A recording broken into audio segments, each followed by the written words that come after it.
সারাদিন একটা বিড়ালের সঙ্গে ঘুরে ফিরে কেবলই আমার দেখা হয়। গাছের ছায়ায়, রোদের ভিতরে, বাদামি পাতার ভিড়ে।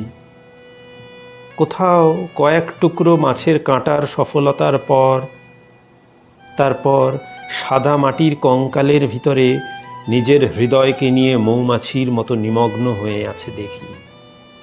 কিন্তু তবুও তারপর কৃষ্ণচূড়ার গায়ে নখ আঁচড়াচ্ছে।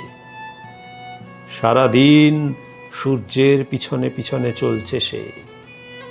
একবার তাকে দেখা যায়, একবার হারিয়ে যায় কোথায়। হেমন্তের সন্ধ্যায় জাফরান রঙের সূর্যের নরম শরীরে সাদা থাবা বুলিয়ে বুলিয়ে খেলা করতে দেখলাম তাকে। তারপর অন্ধকারকে ছোট ছোট বলের মতো থাবা দিয়ে লুফে আনলো সে, সমস্ত পৃথিবীর ভিতর ছড়িয়ে দিল।